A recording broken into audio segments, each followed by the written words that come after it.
बिस्मिल्लाहिर्रहमानिर्रहीम। स्टूडेंट्स, आज की इस वीडियो में हमारे पास इसी चैप्टर का एक और इम्पोर्टेंट लॉन्ग क्वेश्चन है और टॉपिक का नेम है energy conservation in simple harmonic motion. Students, अगर आपको याद हो, चैप्टर नंबर 4 में आपने law of conservation of energy का टॉपिक पढ़ा था। तो वहाँ पे आपने बात की थी कि सिस्टम की टोटल एनर्जी कांस्टेंट रहती है, कंजर्व रहती है, और मैथमेटिकल फार्मूला क्या था? Total energy is equal to potential energy plus kinetic energy. तो स्टूडेंट्स, आज की इस वीडियो में हमारे पास जो टॉपिक है उसमें हमने ये देखना है कि जब एक body simple harmonic motion perform कर रहा होता है तो वहाँ पे सिस्टम की टोटल एनर्जी कांस्टेंट रहती है कि नहीं रहती। यही हमने मैथमेटिकल प्रूफ करना है। तो स्टार्ट करते हैं जी। हमारे पास हॉरिजॉन्टल मास स्प्रिंग सिस्टम है। इनिशियली मास क्या है? रेस्ट पे। जब रेस्ट पे होगा तो एक्स की वैल्यू क्या होगी? 0।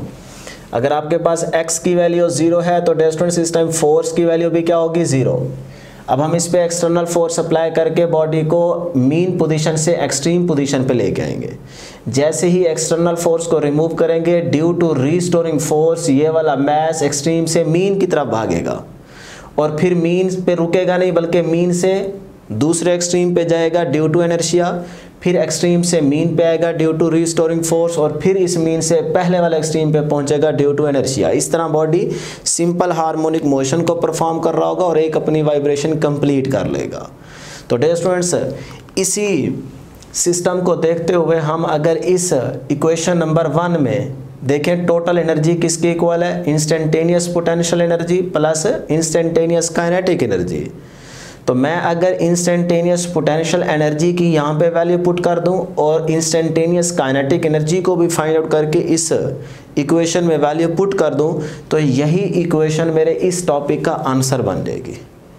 तो यही हमने काम करना है कि इक्वेशन नंबर 1 में इन दो एनर्जीज़ की वैल्यू कैलकुलेट करनी है और यहाँ पे पुट करनी है। तो स्टार्ट करते हैं। सबसे पहले इंस्टेंटेनियस पोटेंशियल एनर्जी क्या है? आप किसी भी इंस्टेंट पे अगर स्प्रिंग को कंप्रेस करें या एक्सटेंड करें तो उस टाइम स्टोर होने वाली इलास्टिक पोटेंशियल एनर्जी को हम इंस्टेंटेनियस पोटेंशियल एनर्जी का ही नाम देंगे। तो वही बात मैंने यहाँ पे मेंशन कर दी है। अब अकॉर्डिंग टू हुक्स लॉ, तो अकॉर्डिंग टू हुक्स लॉ जब आपने यहाँ पे फोर्स अप्लाई की तो अकॉर्डिंग टू हुक्स लॉ जो फोर्स होगी इस एक्सट्रीम पॉइंट पे वो क्या होगी? F is equal to K into X naught, क्योंकि मैक्सिमम डिस्प्लेसमेंट बॉडी जो है वो कवर कर चुका है। तो अकॉर्डिंग टू हुक्स लॉ हमने यहाँ पे फोर्स की वैल्यू लिखी F is equal to K X naught, और जब आप मीन पे थे तो x की वैल्यू 0 तो फिर फोर्स की वैल्यू भी क्या होगी? 0। तो यहाँ से आपको दो फोर्स की वैल्यू मिल गई। एक आपके पास ये आ गई फोर्स की वैल्यू 0 और दूसरी according to Hooke's law force की वैल्यू आ गई K एक्स नॉट। अब डियर स्टूडेंट्स, हम इस सिस्टम में एक फोर्स की बात नहीं कर सकते, तो हमें क्या चाहिए? यहाँ पे एवरेज चाहिए, क्योंकि दो फोर्स की वैल्यू आ रही है ना, तो हमें यहाँ पे एवरेज चाहिए। तो एवरेज कैसे लेते हैं? जितनी वैल्यूज उनका सम करके उतने पे डिवाइड कर देते हैं। तो दो वो वैल्यूज हैं फोर्स की, तो दोनों को सम करके 2 पे डिवाइड कर देंगे। तो देखें जी, हमारे पास एक पहली वैल्यू फोर्स की क्या है? 0, और फिर दूसरी क्या है? K X naught. तो दोनों को सम किया और 2 पे डिवाइड कर दिया, तो ये हमारे पास एवरेज फोर्स आ गई ½ K एक्स नॉट। क्लियर हो गया जी। अब डियर स्टूडेंट्स, हमें चाहिए क्या? Instantaneous potential energy. तो वो हम कैसे फाइंड आउट करेंगे? हमें पता है कि पोटेंशियल एनर्जी हमारा वर्क डन के इक्वल होगी। तो work done is equal to force multiply displacement. अब हम ये भी जानते हैं कि डिस्प्लेसमेंट और फोर्स की डायरेक्शन क्या है? पैरेलल। तो एंगल 0 तो cos 0 की वैल्यू 1, तो इसका मतलब वर्क आपका क्या आ रहा है? मैक्सिमम। तो मैक्सिमम वर्क को मैं लिख सकता हूँ फोर्स मल्टीप्लाई बाय डिस्प्लेसमेंट। अब फोर्स कौन सी डियर स्टूडेंट्स? एवरेज। तो यहाँ पे देख सकते हैं average force multiply by displacement. Displacement क्या है? एक्स नॉट के इक्वल है, और एवरेज फोर्स की वैल्यू क्या है? ½ K एक्स नॉट। तो डियर स्टूडेंट्स, इसी फार्मूलाई में वर्क अपनी जगह पे, और वर्क को हम लिख सकते हैं कि हमारे पास यहाँ पे किस फॉर्म में है? पोटेंशियल एनर्जी की फॉर्म में है। तो potential energy is equal to average force की जगह ½ K एक्स नॉट, और डी को मैं क्या लिख सकता हूँ? X naught. तो ये डी की जगह एक्स नॉट आ गया। तो हाफ वैसे K वैसे एक्स नॉट को एक्स नॉट से मल्टीप्लाई तो एक्स नॉट का स्क्वायर। तो ये हमारे पास इक्वेशन 2 बन गई है, जो कि हमारे पास किसके इक्वल है? Potential energy. तो मैक्सिमम पोटेंशियल एनर्जी की ये वैल्यू आ रही है, क्योंकि यहाँ पे एक्स नॉट ये मैक्सिमम डिस्प्लेसमेंट है ना, तो इसका मतलब आप एक्सट्रीम पे हैं। तो उस टाइम जो हमारे पास पोटेंशियल एनर्जी की वैल्यू आ रही है वो क्या है? मैक्सिमम। तो एक्सट्रीम पे क्या है? पोटेंशियल एनर्जी की वैल्यू मैक्सिमम। अब हमें तो चाहिए इंस्टेंटेनियस, तो इसी रिलेशन को देखते हुए अगर मेरे पास ये जो x नॉट है ये एक्सट्रीम पॉइंट पे ना हो बल्कि कोई और इंस्टेंट हो, तो फिर मैं इसकी जगह क्या लिख दूंगा, x लिख दूंगा। तो x हमारे पास इंस्टेंटेनियस डिस्प्लेसमेंट था, ये हम प्रीवियस वीडियोस में पढ़ के आ रहे हैं। तो इसी रिलेशन को देखते हुए मैंने कह दिया कि इंस्टेंटेनियस पोटेंशियल एनर्जी क्या होगी, हाफ के एक्स स्क्वायर होगी। और अगर एक्सट्रीम पे करना होगा तो फिर x की जगह क्या आ जाएगा, x नॉट आ जाएगा।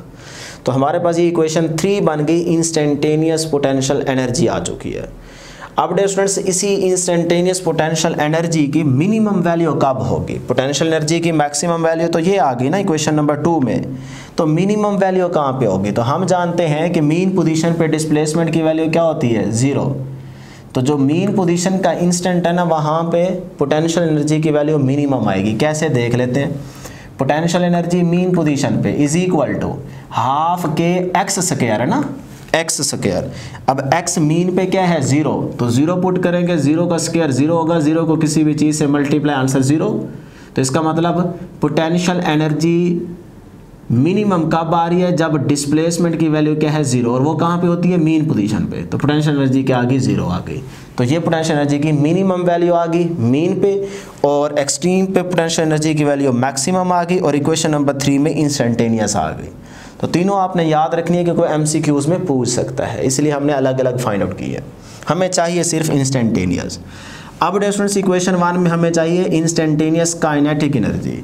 तो काइनेटिक एनर्जी का फार्मूला जानते हैं, हाफ mv²। इक्वेशन नंबर 4 बन गई।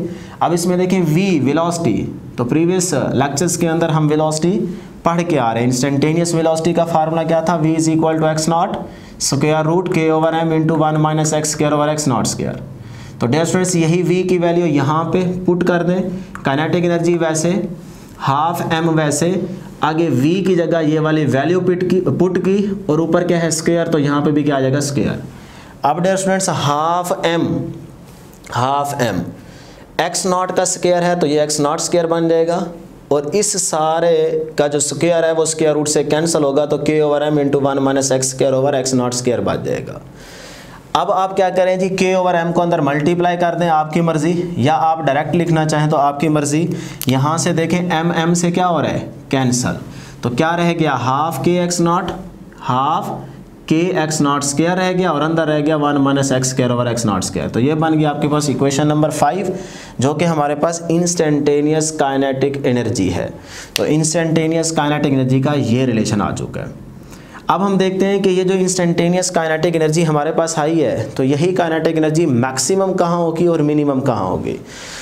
तो डियर स्टूडेंट्स हम जानते हैं कि मीन पोजीशन पे हमारे पास डिस्प्लेसमेंट की वैल्यू क्या होती है, 0। तो मीन पोजीशन पे काइनेटिक एनर्जी मैक्सिमम आएगी। तो kinetic energy is equal to half K X naught square, यही रिलेशन यूज़ करेंगे। 1 माइनस x की जगह क्या लिख देंगे, 0। तो इस x की जगह जब आप 0 पुट करेंगे तो यहाँ पे 0 आ गया, नीचे आपके पास x नॉट स्क्वायर वैसे का वैसे, 0 ओवर समथिंग, आंसर 0 रहेगा। 1 माइनस 0 तो इसका मतलब 1 ही रहेगा। 1 को इस वैल्यू से मल्टीप्लाई करेंगे तो यही वैल्यू यहाँ पे आ जाएगी। तो आप देख सकते हैं आपके पास काइनेटिक एनर्जी क्या आ रही है, मैक्सिमम आ रही है। तो ये बन गई क्वेश्चन नंबर 6। तो काइनेटिक एनर्जी की मैक्सिमम वैल्यू कब आ रही है, जब आपके पास डिस्प्लेसमेंट 0, डिस्प्लेसमेंट 0 कहाँ होता है, मीन पे। इसी तरह मिनिमम काइनेटिक एनर्जी, तो मिनिमम होगी जी एक्सट्रीम पे, एक्सट्रीम पे क्योंकि वेलोसिटी 0 हो जाती है ना, तो काइनेटिक एनर्जी के अंदर वेलोसिटी आ रहा है, तो इसका मतलब काइनेटिक एनर्जी 0 या मिनिमम कब होगी, जब आपका बॉडी एक्सट्रीम पे होगा। तो एक्सट्रीम पे हम जानते हैं x हमारा x नॉट बन जाता है। तो इसी इक्वेशन नंबर 5 में जहाँ x दिखे वहाँ आप x नॉट पुट कर दें। तो यहाँ पे x था तो हमने x नॉट पुट कर दिया, x नॉट स्क्वायर से कैंसिल, यहाँ पे 1 बच जाएगा। तो डियर स्टूडेंट्स यहाँ पे जो 1 बचेगा, 1 माइनस 1 0, 0 को किसी भी चीज़ से मल्टीप्लाई, आंसर 0 हो जाएगा। तो काइनेटिक एनर्जी क्या आ गई, 0 आ गई। क्लियर है जी। अब डियर स्टूडेंट्स हमारे पास इंस्टेंटेनियस काइनेटिक एनर्जी भी आ चुकी है और इंस्टेंटेनियस पोटेंशियल एनर्जी भी आ चुकी है। इक्वेशन 3 और इक्वेशन 5, इन इक्वेशन 3 और 5 को मैं इक्वेशन नंबर 1 में पुट कर दूंगा तो मुझे टोटल एनर्जी मिल जाएगी। तो स्टूडेंट्स वही काम हम यहाँ पे करते हैं कि now equation 1 becomes total energy is equal to, हाँ जी क्या है जी हमारे पास, इंस्टेंटेनियस पोटेंशियल एनर्जी ये आ चुकी है इक्वेशन 3 में, देख लें पुट कर दी, प्लस ये वाला प्लस इंस्टेंटेनियस काइनेटिक एनर्जी। तो इंस्टेंटेनियस काइनेटिक एनर्जी की ये इक्वेशन नंबर 5 देखें और यहाँ पे पुट कर दी। अब हाफ के एक्स स्क्वायर वैसे plus half K X naught square को 1 से मल्टीप्लाई करें वैसे plus minus minus half K X not ये एक्स स्क्वायर वैसे और ये एक्स नॉट स्क्वायर वैसे मल्टीप्लाई कर दिया। अब डियर स्टूडेंट्स यहाँ पे गौर करें, एक्स नॉट स्क्वायर से कैंसिल हो जाएगा और half K x square plus half K X naught square minus half K x square बच जाएगा। तो ये देखें minus half K x square plus half K x square, ये भी क्या हो जाएगा कैंसल। पीछे आपके पास सिर्फ ये वाली वैल्यू रहेगी half K X naught square. तो आप देख सकते हैं ये इक्वेशन नंबर 7 हमारे पास क्या आ गई है, टोटल एनर्जी आ गई। तो टोटल एनर्जी का रिजल्ट क्या है, half K X naught square. तो यहाँ से आपको क्या नज़र आ रहा है, क्या रिजल्ट मिल रहा है कि हमारे पास अगर देखें तो मीन पोजीशन पे काइनेटिक एनर्जी क्या थी, मैक्सिमम, और उसकी वैल्यू क्या है half K X naught square. और एक्सट्रीम पे अगर चेक करें तो एक्सट्रीम पे kinetic energy 0, potential energy maximum. तो इस तरह टोटल एनर्जी का रिजल्ट देखें क्या आ रहा है, half K X naught square. यहाँ पे क्या है half K X naught square, यहाँ पे क्या है half K X naught square. तो ये प्रूफ हो गया कि किसी भी इंस्टेंट पे जो सिस्टम की टोटल एनर्जी है वो क्या आ रही है, कांस्टेंट है, कंजर्व रह रही है। तो इसीलिए हमने लास्ट में ये बात लिख देनी है कि total energy of vibrating mass spring system, ये जो वाइब्रेट कर रहा है system, simple harmonic motion perform हो रही है, तो इसमें सिस्टम की जो टोटल एनर्जी है वो क्या रह रही है जी, कांस्टेंट रह रही है। क्या रह रही है डियर स्टूडेंट्स, हमेशा कांस्टेंट रहेगी। तो ये हमारा मैथमेटिकल प्रूफ था। अब इन्हीं बातों को अगर हम एक एनर्जी और पोजीशन में कह लें या डिस्प्लेसमेंट में कह लें, रिलेशन देखना चाहें ग्राफ की सूरत में, तो आप इस तरह से उसको मेंशन कर सकते हैं कि स्टूडेंट्स गौर करें यहाँ पे कि ये हमारे पास मीन पोजीशन और ये हमारे पास extreme position plus x naught, और इस साइड पे आप जाएंगे तो minus x naught, maximum displacement. अब डियर स्टूडेंट्स सबसे पहले मीन पोजीशन पे देखें। मीन पोजीशन पे आपके पास पोटेंशियल एनर्जी की वैल्यू क्या आ रही है, पोटेंशियल एनर्जी, ब्लैक वाला ग्राफ देखें, पोटेंशियल एनर्जी क्या आ रही है, 0। इसी मीन पोजीशन पे काइनेटिक एनर्जी की ये ब्लू वाला ग्राफ है, तो ब्लू वाली कर्व को काइनेटिक एनर्जी को देखें, मीन पे क्या आ रही है, मैक्सिमम। तो हमने भी तो यही काम वहाँ पे देखा है ना, मैथमेटिकल प्रूफ किया है कि मीन पोजीशन पे काइनेटिक एनर्जी क्या होती है, मैक्सिमम, क्योंकि वेलोसिटी मैक्सिमम होती है। और पोटेंशियल एनर्जी क्या होती है, 0, क्योंकि एच हमारा ख़त्म हो जाता है ना। तो यहाँ पे देखें पोटेंशियल एनर्जी क्या हो गई, 0। इसी तरह अगर एक्सट्रीम पे बात करें, इस एक्सट्रीम पे, तो हमारे पास पोटेंशियल एनर्जी क्या आ रही है, मैक्सिमम, लेकिन इसी एक्सट्रीम पे काइनेटिक एनर्जी को देखें क्या आ रही है, 0। ठीक है, इसी तरह इस एक्सट्रीम पे देखें तो हमारे पास काइनेटिक एनर्जी क्या आ रही है, 0। इसी तरह इसी एक्सट्रीम पे पोटेंशियल एनर्जी को देखें तो क्या आ रही है, मैक्सिमम। और यहाँ पे चेक करें, यहाँ पे चेक करें, यहाँ पे चेक करें, टोटल एनर्जी हमारे पास क्या रहेगी, मैक्सिमम रहेगी। और वो मैक्सिमम का मतलब कांस्टेंट रहेगी, और वो क्या होगी, half K X naught square होगी।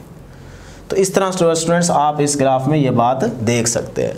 अब हमारे पास लास्ट में एक सिंपल पेंडुलम की मोशन को हमने हॉरिजॉन्टल मैस स्प्रिंग सिस्टम की मोशन से कंपेयर किया है कि देखें कि रिजल्ट आपके पास सेम आते हैं कि नहीं आते। तो बिल्कुल आते हैं, क्योंकि सिंपल पेंडुलम की मोशन सिंपल हार्मोनिक मोशन ही है। तो आप चाहें तो ये कंपैरिजन यहाँ पे कर लें, अदरवाइज़ आप इसको छोड़ भी देंगे तो कोई ऐसा मसला नहीं है।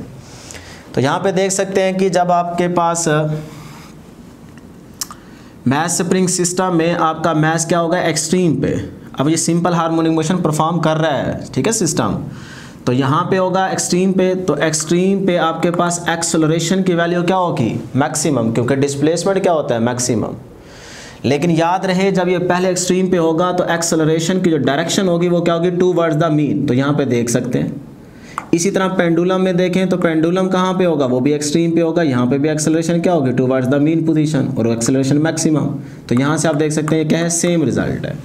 इसी तरह डियर स्टूडेंट्स जब आपका ये वाला मैस कहाँ आएगा, एक्सट्रीम से मीन की तरफ, ड्यू टू रीस्टोरिंग फोर्स, तो मीन पे वेलोसिटी क्या होगी, मैक्सिमम, और उसकी डायरेक्शन ये होगी, क्योंकि वो दूसरे एक्सट्रीम की तरफ जाना चाह रहा है, तो आप किसी भी इंस्टेंट पे उसकी वेलोसिटी की डायरेक्शन निकाल सकते हैं। तो इसी तरह अगर पेंडुलम में देखें तो यहाँ से यहाँ आएगा तो वो मीन पे होगा, लेकिन उसकी डायरेक्शन यहाँ पे रिप्रेजेंट कर दी गई है। इसी तरह डियर स्टूडेंट्स फिर वो इसी मीन से नेक्स्ट अगले एक्सट्रीम पे जाएगा, तो यहाँ से पेंडुलम को देख सकते हैं मीन से वो एक्सट्रीम पे गया, और इसी तरह यहाँ से स्प्रिंग सिस्टम में देख सकते हैं कि मैस इस मीन से अगले एक्सट्रीम पे पहुंचा। जब वो अगले एक्सट्रीम पे पहुंचेगा तो अब आपके पास एक्सेलरेशन होगा मैक्सिमम, क्योंकि अभी भी डिस्प्लेसमेंट क्या आ रहा है, मैक्सिमम, नेगेटिव में मैक्सिमम है ना, इस तरफ आ रहे हैं। तो लेकिन याद रहे उसकी डायरेक्शन हमेशा टूवर्ड्स द मीन पोजीशन होगी। तो यहाँ पे आप एरो को देख सकते हैं कि डायरेक्शन क्या है, टूवर्ड्स द मीन पोजीशन। इसी तरह डियर स्टूडेंट्स फिर वो मीन की तरफ आएगा, फिर आपका यहाँ से भी मैस स्प्रिंग सिस्टम मीन पे है। अब मीन पे वेलोसिटी की वैल्यू क्या होती है, उसी इंस्टेंट पे मैक्सिमम होती है, और उसकी डायरेक्शन आपके पास ये है क्योंकि आपने आगे एक्सट्रीम पे पहुँचना है। तो यहाँ से फिर आपके पास पेंडुलम मीन से पहले वाले एक्सट्रीम पे पहुंचेगा, और यहाँ से मैस स्प्रिंग सिस्टम भी मीन से एक्सट्रीम पे पहुंचेगा। जब वो एक्सट्रीम पे पहुंचेगा फिर एक्सेलरेशन की वैल्यू मैक्सिमम, लेकिन डायरेक्शन उसके पास ये होगी। तो इस तरह आप एक वाइब्रेशन में देख सकते हैं सिंपल पेंडुलम और आपके पास जो मैस स्प्रिंग सिस्टम है, इन दोनों को मोशन को हमने कंपेयर किया तो हमें यही रिजल्ट मिलता है कि ये दोनों एक दूसरे के साथ बिल्कुल 100% रिलेट करती हैं, और सिंपल पेंडुलम की मोशन सिंपल हार्मोनिक मोशन ही है। अब स्टूडेंट्स लास्ट में हमारे पास एक इम्पॉर्टेंट नोट है, जिसमें आपसे शॉर्ट क्वेश्चन में या MCQs में पूछा जा सकता है कि जब एक body simple harmonic motion perform कर रहा होता है तब आपके पास वो कौन सा इंस्टेंट है जिस पे काइनेटिक एनर्जी और पोटेंशियल एनर्जी एक दूसरे की इक्वल हो जाती है, या डिस्प्लेसमेंट की कौन सी ऐसी वैल्यू है जिस पे पोटेंशियल एनर्जी और काइनेटिक एनर्जी एक दूसरे के इक्वल हो जाती है, या एम्पलीट्यूड का नाम भी ले सकता है। तो डियर स्टूडेंट्स याद रखिएगा, जब x की वैल्यू x0/√2 होगी ना, तो इस वैल्यू पे आपके पास पोटेंशियल एनर्जी और काइनेटिक एनर्जी एक दूसरे के इक्वल हो जाएंगी। अब आप इसका मैथमेटिकल प्रूफ भी कर सकते हैं। MCQs में आपने ये बात याद रखनी है, लेकिन अगर आप इसका मैथमेटिकल प्रूफ करना चाहें तो डियर स्टूडेंट्स आप यहाँ पे देख सकते हैं इंस्टेंटेनियस पोटेंशियल एनर्जी किसके बराबर है, ½ kx²। तो यहाँ पे मैं लिखता हूँ कि instantaneous potential energy is equal to ½ kx²। ठीक, अब डियर स्टूडेंट्स यहाँ पे गौर कीजिएगा, 1/2 k इंटू x की जगह क्या लिखूँ, x0 डिवाइडेड बाई √2 होल का स्क्वायर। अब स्टूडेंट्स यहाँ पे देखिएगा ½ k इंटू x0 का स्क्वायर और डिवाइड बाय स्क्वायर रूट से कैंसिल हो जाएगा, 2 आ जाएगा। ठीक हो गया। अब मैं इसको कैसे लिखूँगा कि हमारे पास ये 1/2 अलग और ये वाला 1/2 अलग kx0 का स्क्वायर।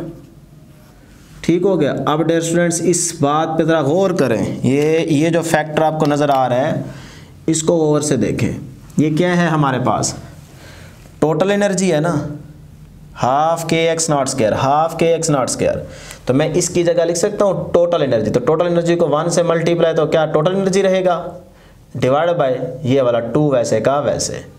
ठीक, तो इसका मतलब देखें इंस्टेंटेनियस पोटेंशियल एनर्जी इस डिस्टेंस की वैल्यू पे क्या आ रही है, टोटल एनर्जी का हाफ। तो टोटल एनर्जी अगर 100% है तो ये कितना रिजल्ट आ रहा है, 50%। तो इसका मतलब इस वैल्यू पे इंस्टेंटेनियस पोटेंशियल एनर्जी क्या है, 50%। तो इसी इंस्टेंट पे काइनेटिक एनर्जी की वैल्यू क्या होगी, जो बाकी बची है, कितनी बची है, 50, तो वो भी तो 50% होगी ना। तो देखें यहाँ पे काइनेटिक एनर्जी और पोटेंशियल एनर्जी की वैल्यू क्या आ रही है, 50-50%। तो इसका मतलब इक्वल आ रही है। तो किस पे आ रही है, जब एम्पलीट्यूड की वैल्यू x0/√2 होगी। क्लियर है। इस तरह वो ये भी पूछ सकता है कि काइनेटिक एनर्जी की 75% वैल्यू हो और पोटेंशियल एनर्जी की बाकी का 25%, तो ये कहाँ पे होगी। तो फिर उसके लिए याद रखिएगा जब डे स्टूडेंट्स x की वैल्यू x0/2 होगी, मैक्सिमम का हाफ करेंगे, तो फिर आपके पास इस x की वैल्यू पे काइनेटिक एनर्जी की वैल्यू 75% आ रही होगी और पोटेंशियल एनर्जी की वैल्यू 25%। इसी तरह अगर मीन के बात करें तो मीन पे आपको पता ही है काइनेटिक एनर्जी की वैल्यू क्या होती है, 100% मैक्सिमम, और पोटेंशियल एनर्जी की वैल्यू 0। इसी तरह एक्सट्रीम पे क्या होती है, पोटेंशियल एनर्जी की वैल्यू 100% यानी कि मैक्सिमम, और काइनेटिक एनर्जी की वैल्यू 0। तो ये आपने MCQs याद रखने हैं। आज के लिए इतना ही, और मैं उम्मीद करता हूँ कि आपको ज़रूर समझ आई होगी। अल्लाह हाफिज़।